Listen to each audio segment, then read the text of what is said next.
Hello प्यारे बच्चों, जय हिंद जय भारत। प्यारे बच्चों, आज हम आपके सामने क्लास 4 का मैथमेटिक्स का चैप्टर नंबर 3 लेकर आपके सामने प्रेजेंट हुए हैं, उपस्थित हुए हैं।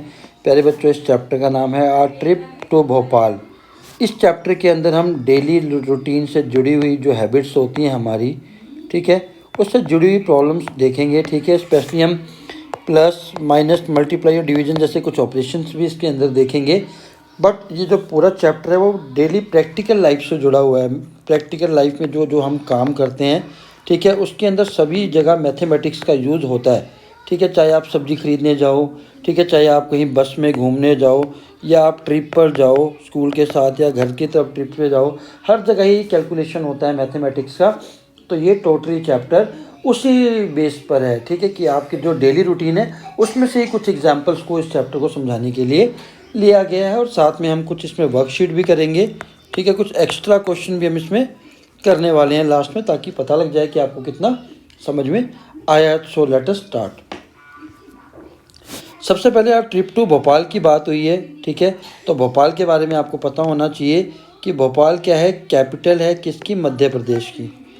ठीक है, भोपाल किसकी कैपिटल है, मध्य प्रदेश की कैपिटल है भोपाल। ठीक है, तो मध्य प्रदेश ये रहा बिल्कुल सेंटर में हमारे देश के, इधर से इधर से इधर से इधर से, तो बिल्कुल सेंटर में। You can say that this is the heart of India. Clear, बिल्कुल सेंटर में है। और मध्य प्रदेश की जो कैपिटल है, जो राजधानी है, वो कौन सी है, भोपाल है। Bhopal is the capital city of Indian state of Madhya Pradesh and the administrative headquarter of both Bhopal district and Bhopal division. ठीक है, एडमिनिस्ट्रेटिव हेडक्वार्टर भी है किसका, भोपाल की डिस्ट्रिक्ट का और भोपाल की डिवीज़न का। तो ये जो बात थी वो जीके से जुड़ी हुई थी, भोपाल से जुड़ी हुई, तो इसलिए मैंने आपको ये बता दी। अब हम शुरू करते हैं इस चैप्टर को।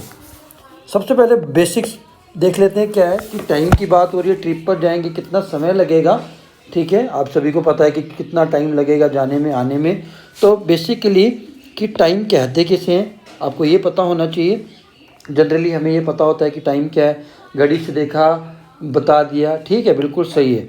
बट एक्चुअल में डेफिनेशन क्या है, the period in which something happen, ऐसा पल जिस समय कुछ होता है, कोई काम होता है। ठीक है, जिस भी समय में कोई काम होता है, ठीक है, ऐसा पल जिसमें कोई काम हो। ठीक है, the period in which something happen, कोई काम हुआ हो, उसको हम क्या कहेंगे, टाइम कहेंगे। ठीक है, टाइम को कैसे मेजर किया जाता है, आवर्स में किया जाता है, मिनट्स में किया जाता है, और सेकंड्स में किया जाता है। ये घड़ी आपके सामने बनी हुई है, इस घड़ी का आप एग्जाम्पल देख लीजिए। ठीक है, इस घड़ी के अंदर 1 से लेकर 12 तक के नंबर दिए हुए हैं। तो एक चीज़ आपको ध्यान रखनी है कि यहाँ पर सभी जितने भी नंबर दिए 1 2 3 सबको 5 से मल्टीप्लाई करने पर क्या आ जाएगा, मिनट्स आएंगे। सबको 5 से मल्टीप्लाई करने पर क्या आ जाएगा, मिनट आ जाएगा। तो 12 हैं। ठीक है, 12 नंबर का मतलब हो गया 12 × 5 = 60 मिनट्स। ठीक है, तो एक पूरे राउंड में यहाँ से लेकर स्टार्टिंग से लेकर एंड तक कितने मिनट्स, कितने का चक्कर लगता है, 60 का। ठीक है, अब हम बात करते हैं 1 घंटे की, 1 आवर की बात करते हैं। तो 1 आवर = 60 मिनट। ठीक है, 1 घंटे में 60 मिनट होते हैं। और अगर हम 1 मिनट की बात करें तो 60 सेकेंड होते हैं। ठीक है, 1 मिनट = 60 सेकेंड। ठीक है, उसी तरह अगर हम 1 दिन की बात करें, ठीक है, 24 आवर्स। ठीक है, एक दिन में कितने घंटे होते हैं, 24 घंटे होते हैं। ठीक है, तो ये आपको बेसिक्स हैं जो आपको पता होने चाहिए। Similarly 1 year = 365 days. अगर वही 1 लीप ईयर हो जाए तो टोटल कितने होते हैं, 366 डे। ये था बेसिक्स किससे रिलेटेड, टाइम से। टाइम को मेजर करने के यूनिट में आपको बता चुका हूँ, आवर्स, मिनट और second. Biggest one is hours as compare to, अगर हम घड़ी की बात करें तो बिगेस्ट यूनिट आवर है और स्मॉलेस्ट यूनिट क्या है, सेकंड है। ठीक है, कई बार ऐसा भी पूछा जाता है कि 1 आवर = हाउ मेनी सेकेंड्स, तो उसका आंसर होगा 3600, यानी कि 3600 सेकेंड्स। ठीक है, ये कैसे आता है ये भी बता देता हूँ मैं आपको। 1 आवर = 60 मिनट्स होते हैं, कोई डाउट नहीं। 1 मिनट के अंदर मैंने आपको कितने बताए, 60 सेकेंड। तो मिनट को सेकंड्स में कन्वर्ट करने के लिए 60 से क्या कर दीजिए, मल्टीप्लाई कर दीजिए। जब आप इसको टोटल मल्टीप्लाई करेंगे तो 3600 सेकेंड्स आंसर आ जाएगा। ठीक है, so this was all about time. Let us move to the one question based on the time. The students are going on a trip to Bhopal. ठीक है, कुछ स्टूडेंट्स ट्रिप का कहाँ जा रहा है, स्टूडेंट्स का एक स्कूल का ट्रिप जा रहा है Bhopal. They left the place a at 8:15 AM। ये ए प्लेस है, मान लीजिए उनका स्कूल यहाँ पर है, ए पर, इस जगह पर उनका स्कूल है। इस जगह को उन्होंने कितने बजे छोड़ा है, कितने बजे वो यहाँ से निकल गए हैं, 8:15 AM पर वो इस जगह से निकल गए हैं। If it takes 2 hours to reach the Bhopal, अगर उनको भोपाल जाने में 2 घंटे का समय लग रहा है, ठीक है, then at what time do they reach the Bhopal. ठीक है, तो आपको कैसे क्या करना है, जो टाइमिंग होता है 8:15, इसके अंदर पहला नंबर होता है this represent hours and this represent minutes. Clear, आपको बेसिक सा कंसेप्ट बता देता हूँ। ठीक है, तो आपको कुछ नहीं करना है, ऊपर लिखना है आर और यहाँ लिखना है मिनट। आर में कितना था, 8 hour 15 minutes। कितने घंटे लगे, 2 hours 0 minute। इनको क्या कर देना है, आपको सिंपली ऐड कर देना है। मिनट विल रिमेन 15, टाइम हो जाएगा 10 hour। सो तो कितने बजे पहुँचे हैं, 10:15 AM पर वो कहाँ पहुँचे हैं, भोपाल। सो this was the very simple question but depends upon your understanding of the concept. But आपकी कंसेप्ट की अंडरस्टैंडिंग पर ये डिपेंड करता है कि कितनी आसानी से आप इसको सॉल्व करते हैं।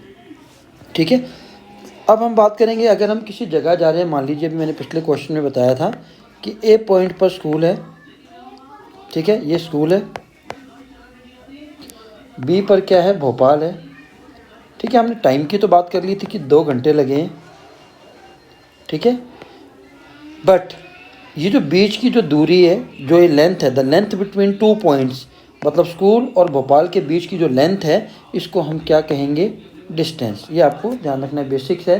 क्या बेसिक है, क्या डेफिनेशन होती है डिस्टेंस की, किन्हीं भी 2 पॉइंट्स के बीच की जो लेंथ है, जैसे कि यहाँ ए स्कूल से लेकर भोपाल के बीच की जो डॉटेड लाइन है, ये जो लेंथ है, इसको हम क्या नाम देते हैं, डिस्टेंस। ठीक है, डिस्टेंस को कैसे मेजर किया जा सकता है, metre, centimetre, kilometre, even in millimetre also, these are the units to measure the distance. ये बेसिक कंसेप्ट था, आशा करता हूँ आपको ये भी समझ में आ गया होगा। ठीक है, इसी बेसिक कंसेप्ट पे एक क्वेश्चन है कि convert the following into centimetre. ये जो मीटर में दिया हुआ है, इसको आपको किस में कन्वर्ट करना है, सेंटीमीटर में कन्वर्ट करना है। तो इसके लिए आपको कुछ फॉर्मूलेस आने चाहिए। ठीक है, फॉर्मूले कैसे, let us start with 1 kilometre is equals to 1000 metre. अभी आपको कैसे याद रहेगा, एक चीज़ का आपको ध्यान रखना, जहाँ पर भी के यानी कि किलो वर्ड आए, किलो का मीन्स होता है 1000, यानी कि के को हटाकर हमने क्या कर दिया, 1000 लगा दिया। Similarly 1 metre is equals to 100 centimetre और 1 centimetre is equals to 10 millimetre. आपने स्केल देखा होगा। ठीक है, स्केल में 0 से स्टार्ट होकर मान लीजिए 1 है, यहाँ पॉइंट बिल्कुल सेंटर में 5 है, तो ये जो 1 2 3 4 5 6 7 8 9 10, ये जो 10 लाइन्स हैं, यहाँ से लेकर यहाँ तक सेंटीमीटर होता है, और ये जो बीच में जो लाइनें हैं, ये क्या है, मिलीमीटर है। ठीक है, तो याद करने का आसान सा तरीका है कि 1 centimetre is equals to 10 millimetre. ठीक है, इन्हीं फार्मूलेस के बेस पर इस क्वेश्चन को हमें सोल्व करना है। 25 मीटर को सेंटीमीटर में कन्वर्ट करना है, तो सिंपल सी चीज़ है कि 1 metre is equals to 100 centimetre होता है। 2 मीटर में कितने हो जाएंगे, 200 हो जाएंगे। ठीक है, यानी कि आसान सा कंसेप्ट क्या है कि अगर हमें मीटर को सेंटीमीटर में कन्वर्ट करना है, तो 100 से क्या कर रहे हैं, हम मल्टीप्लाई कर रहे हैं। सिमिलरली अगर 25 मीटर को सेंटीमीटर में कन्वर्ट करना है, तो 25 को आप क्या करेंगे, 100 से मल्टीप्लाई कर देंगे, यूनिट क्या बन जाएगा, centimetre. So the answer will be 2500 centimetre. तो आपको हमेशा एक चीज़ याद रखनी है, to convert metre into centimetre multiply with 100। Clear, समझ में आ गया आप सभी को, आशा करता हूँ ये कंसेप्ट भी आपको समझ में आ गया, और ये फार्मूलेज आपको कन्वर्जन में बहुत जगह हेल्प करने वाले हैं। ठीक है, चलिए, now I am coming to the rounding off. Rounding off के लिए मैंने पहले भी वीडियो बना रखे हैं, बट फिर से एक बार समझा देता हूँ। सपोज कर लीजिए आपको कि राउंड ऑफ करना है कि आप कोई फंक्शन प्लान कर रहे हैं, तो आप मोटा मोटा प्लान करते हैं 1 लाख लग जाएगा, 2 लाख लग जाएगा, that is called rounding off. Exact मान लीजिए अमाउंट आपका 86,000 खर्च हो रहा है, but you say that it will be approximately 1 lakh, so this is called rounding off. इसको राउंडिंग ऑफ कहते हैं। ये 10 प्लेस पे होता है, 100 प्लेस के अकॉर्डिंग होता है, थाउजेंड्स के अकॉर्डिंग होता है। बट एक ही क्वेश्चन से आपको मैं सारे क्लियर करवा देता हूँ। मान लीजिए आपको बोला जाता है round off to nearest 10, round off to nearest 10, आपको नियरेस्ट 10 के राउंड ऑफ करना है। तो मान लीजिए कोई नंबर दिया है आपको 54, ठीक है। एक और एग्जांपल लेते हैं 66, तो ये वंस पोजीशन है, ये टेंस दोनों में ही। तो अगर टेंस के नियरेस्ट बोला हुआ है राउंड ऑफ करने के लिए, तो आपको वंस पोजीशन देखनी है। अगर 100 के राउंड ऑफ करने के लिए बोला है तो आपको टेंस पोजीशन को देखना है। अगर 1000 के नियरेस्ट के लिए आपको राउंड ऑफ करने के लिए बोला है तो आपको 100 प्लेस को देखना है, मतलब एक डिजिट पहले वाला आपको देखना है। और उसके अंदर भी क्या देखना है, मान लीजिए यहाँ पर नियरेस्ट 10 के हमें राउंड ऑफ करने के लिए बोला है, हम वंस प्लेस को देखेंगे, एक पहले वाला देखेंगे। तो उसके अंदर ये कंडीशन है, जो ये पिक्चर आप देख रहे हैं, अगर तो वो 0 से लेकर 4 तक हुआ, जैसे कि इस केस में 4 है, ठीक है। तो जिस डिजिट को, जिस प्लेस को आप देख रहे हो, अगर वो 0 से लेकर 4 के बीच में, उस डिजिट को तो आपको 0 करना ही है, जिसको आप देख रहे हैं वो 0 हो जाएगा, ठीक है। इस केस में भी 0 हो जाएगा, ऊपर वाले केस में भी 0 हो जाएगा। फ़र्क कहाँ आएगा, अगर ये डिजिट जो ये 4 है, 0 से लेकर 4 तक है, तो ये नंबर जो टेंस के नियरेस्ट हमें करना है ये सेम रहेगा, ठीक है। और अगर ये जैसा इस केस में 5, 6, 7, 8, 9 में से कोई एक है, तो टेंस पोजीशन में आप क्या कर देंगे, +1 करके लिखेंगे, यही फ़र्क है। फिर से बता देता हूँ, अगर ये 0, 1, 2, 3, 4 में से एक है, तो आपको इसको 0 करना है दोनों केसेस में। बट जो टेंस पोजीशन, क्योंकि हमें टेंस के नियरेस्ट राउंड ऑफ करना है, तो टेंस वाला सेम रहेगा अगर 0, 1, 2, 3, 4 है। और अगर 5, 6, 7, 8, 9 में से कोई एक है, तो आप टेंस पोजीशन में क्या करेंगे, 1 प्लस कर देंगे, ठीक है। एक और एग्जांपल ले लेता हूँ। मान लीजिए ये नंबर है, इसको राउंड ऑफ करना है नियरेस्ट 100 के, तो 100 के राउंड ऑफ करना है, तो हमें कौन सा पोजीशन देखना है, एक पहले वाला 4 है, ठीक है। तो 4 को 0 करेंगे, इससे आगे वाला नंबर भी 0 कर देना है। आगे जितने भी नंबर उनको 0 कर दीजिए।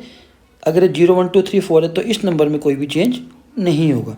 और अगर ये एक और एग्जांपल ले लेता हूँ, 354 कर देता हूँ, नियरेस्ट 100 ही देखना है, इसको देखेंगे। इन दोनों डिजिट को तो 0 करेंगे ही, लेकिन ये 5, 6, 7, 8, 9 में से एक है, तो यहाँ पर एक क्या कर देंगे, प्लस करके लिख देंगे, ठीक है। तो आशा करता हूँ आपको राउंडिंग ऑफ भी समझ में आ गया होगा। चलिए, अगर यह वीडियो पसंद आ रहा है तो प्लीज़ इसको लाइक करना ना भूलें। आप लाइक नहीं करते हैं तो मैं भी डिमोटिवेट होता हूँ। आप एक लाइक करेंगे तो मुझे बहुत अच्छा लगेगा, और मैं और वीडियोस आपके लिए लेकर आऊँगा, ठीक है। अब अगला क्वेश्चन है हमारा ट्रिप ऑफ अ स्कूल। मैंने जैसा कहा कि ये प्रैक्टिकल्स क्वेश्चंस पे या प्रैक्टिकल सिचुएशन पे बेस्ड चैप्टर है, इसमें सारी चीज़ें प्रैक्टिकली चलेंगी, ठीक है। मान लीजिए आपका स्कूल है, ठीक है, you are reading in any school, sport school का नाम है ABC स्कूल, ठीक है। 5 क्लासेस है, 1, 2, 3, 4, 5, और हर क्लास में इतने स्टूडेंट्स आपको दिए हुए हैं। इन सभी बच्चों को आपको कहाँ लेके जाना है, ट्रिप पर लेके जाना है। तो सबसे पहले आप देखेंगे कि टोटल कितने बच्चे जा रहे हैं। मान लीजिए ये इंटरेस्टेड बच्चों के नंबर हैं। मान लीजिए फर्स्ट में 40, सभी में 40, मतलब फर्स्ट में 40 थे, सेकंड क्लास की स्ट्रेंथ 50 है, थर्ड क्लास की स्ट्रेंथ भी 50 है, फोर्थ की क्लास स्ट्रेंथ 40 है, और फिफ्थ में 50 बच्चे हैं। तो इतने टोटल स्ट्रेंथ थी, पर इतने बच्चे इंटरेस्टेड हुए हैं जाने के लिए। तो सबसे पहले आपको क्या करना होगा कि आपको ये पता लगाना होगा कि मेरे साथ कितने बच्चे ट्रिप पर जा रहे हैं। मैं बताऊंगा क्यों करेंगे आप इसको, ठीक है। आप इसको प्लस कर लीजिए पहले, ठीक है, इनको प्लस कर लीजिए, ठीक है।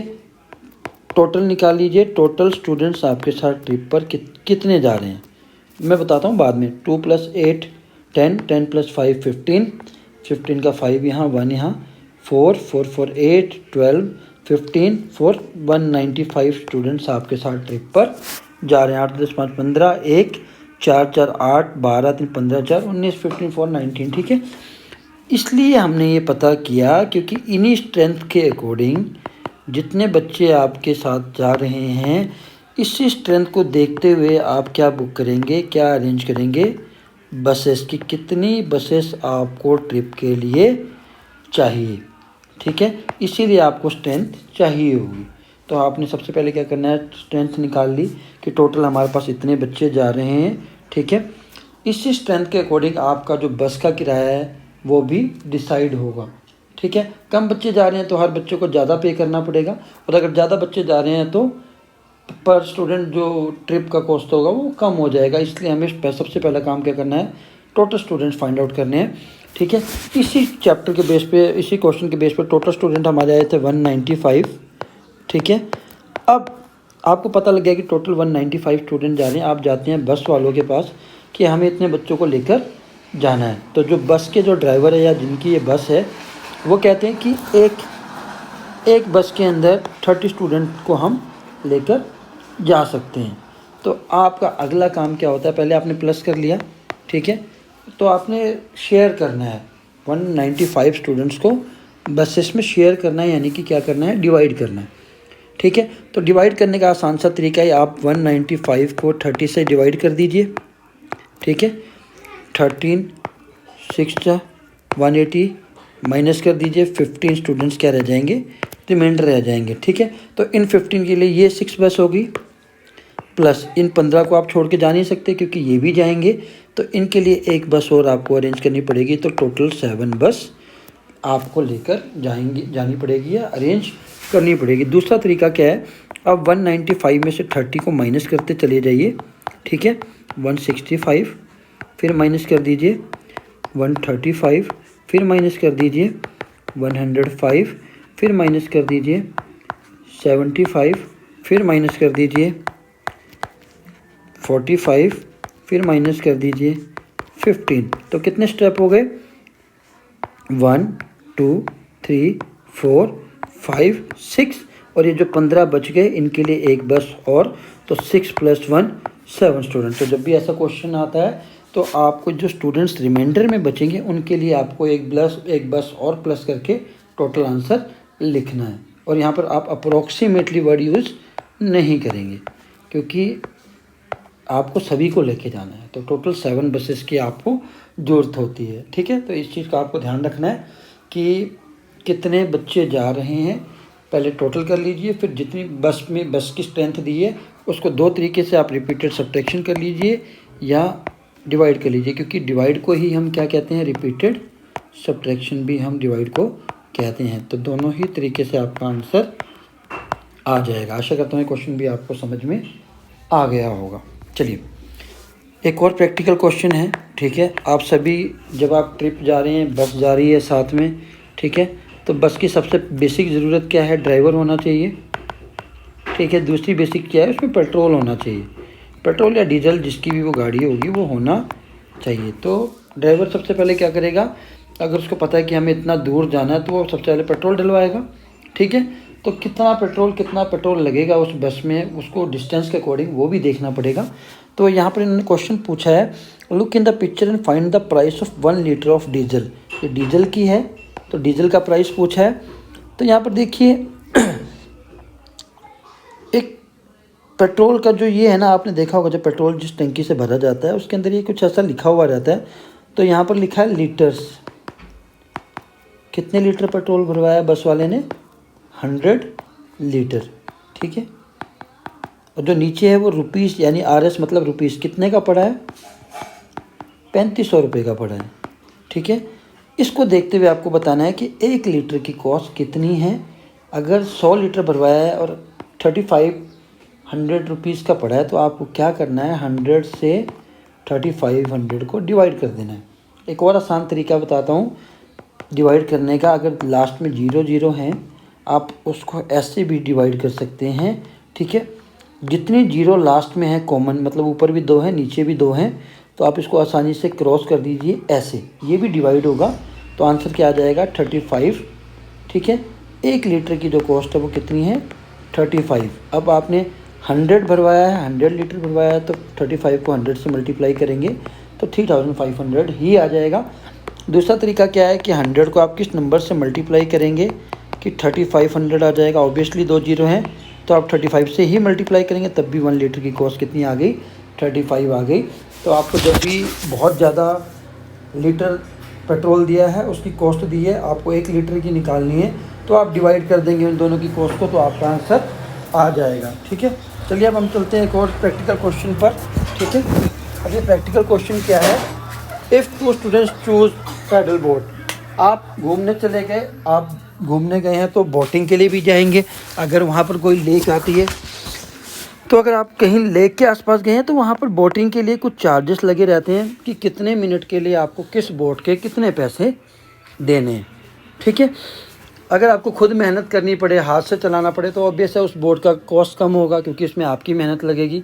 अगर मोटर बोट लगी है तो उसमें आपकी मेहनत नहीं लगेगी, आप इंजॉय करके जाएंगे तो उसका कॉस्ट भी ज़्यादा होगा। तो उसी बेस पे यहाँ पर रेट दिए हुए हैं।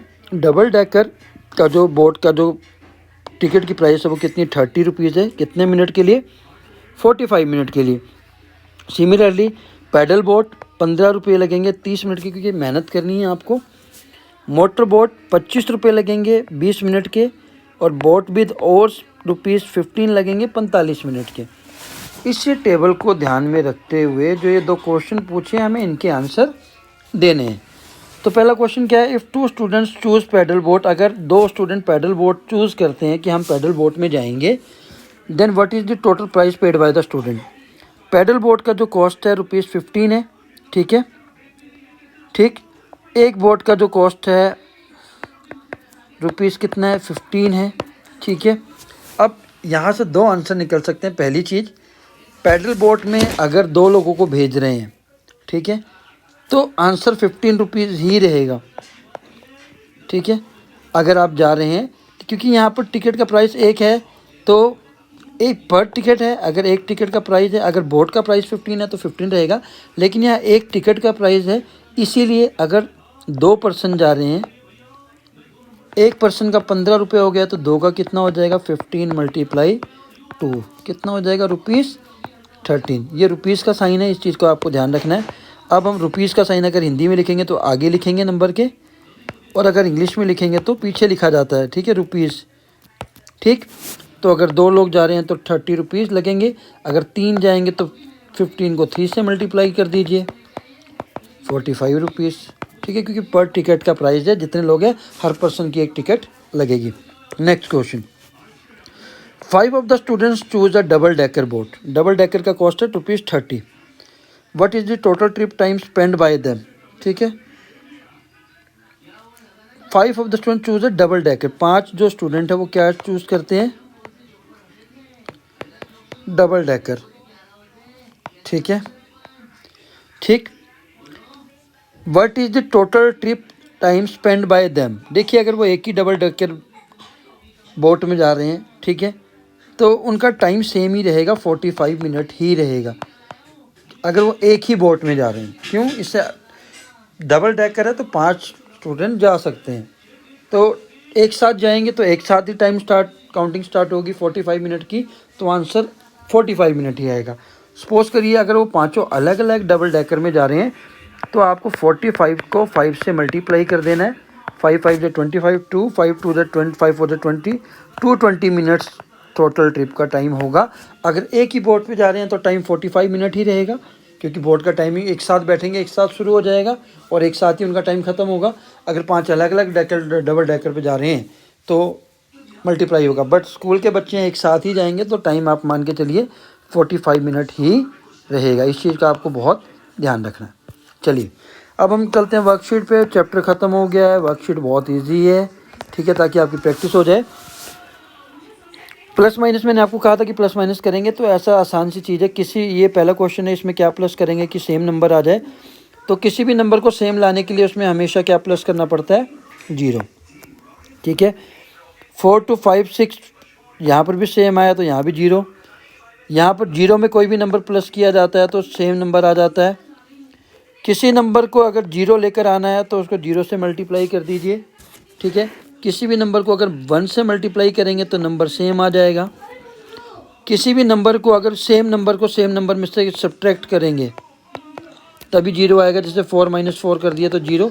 अगर किसी नंबर को 0 बनाना है तो उसको उसमें से ही सब्ट्रैक्ट कर दीजिए। किसी भी नंबर को अगर हम किसी नंबर से डिवाइड करते हैं और सेम नंबर आ जाता है तो इसका मतलब उसको हमने 1 से डिवाइड किया है। ठीक है, यहाँ पर 2 3 6 5 है, यहाँ भी 2 3 6 5 है। दोनों को इक्वल करने के लिए इसी नंबर को प्लस करना पड़ेगा।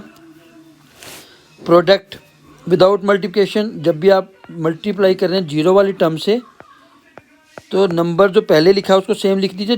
जो 10 से कर रहे हैं तो 1 जीरो लग जाएगी, 100 से कर रहे हैं तो 2 जीरो लगा दीजिए, 1000 से होगा तो 3 जीरो लग जाएगी। जैसे इस केस में 958 कर दिया, 1000 से मल्टीप्लाई कर रहे हैं तो 3 जीरो लगा दीजिए, मल्टीप्लाई करने की ज़रूरत नहीं है। 10 से मल्टीप्लाई कर रहे हैं तो नंबर को पहले लिख लीजिए तो 1 जीरो लगा देना, साथ में वो आंसर हो जाएगा। सिमिलरली 78 को 1000 से मल्टीप्लाई कर रहे हैं तो 78 लिख कर 3 जीरो लगा दीजिए। Have you ever cross the long bridge, about how many metres long was it. तो ब्रिज अलग अलग होते हैं, 1 किलोमीटर का भी हो सकता है, 100 मीटर का भी हो सकता है, 50 मीटर का भी हो सकता है, 500 मीटर का भी हो सकता है, ठीक है। लेकिन यहाँ लॉन्ग ब्रिज की बात की है तो किलोमीटर्स में होगी। जो भी आपको लगता है करेक्ट आंसर आप उसको भर लीजिए। Which pair of the number add to make more than 500, ऐसे कौन से दो नंबर हैं जिनको प्लस करके 500 से ज़्यादा आ रहा है। जैसे पहला है 152, 241, 393 नहीं आ रहा है। सिमिलरली इनको प्लस कर लीजिए, 400 प्लस 401 प्लस 91, ये भी नहीं होगा, ये भी नहीं होगा। इसको प्लस करके शायद आ जाएगा, तो यही ऑप्शन होगा। 321 को प्लस कर लीजिए 192 में, तो ये आ गया, तो यही आंसर है। किसको प्लस करके 500 से ज़्यादा आ रहा है। What numbers can you make using this 357 का यूज़ करके आप कौन कौन से नंबर बना सकते हैं। पहले तो 357 ही कर दीजिए पहला, फिर 537 कर दीजिए, ठीक है, 753 हो गया, 735 हो गया। बहुत सारे नंबर बन सकते हैं, आप बना लीजिए नंबर्स को अरेंज करके, क्योंकि यहाँ पर ये नहीं बोला है कि रिपीट होना चाहिए या नहीं होना चाहिए। तो 335 भी बन सकता है, 333 भी बन सकता है। और अगर लिखा रहता है विदाउट रिपीटिंग द नंबर, अगर विदाउट रिपीटिंग बोला है तो ये ऑप्शन में से बन जाएंगे, क्योंकि इसमें कोई भी नंबर रिपीट नहीं हो रहा।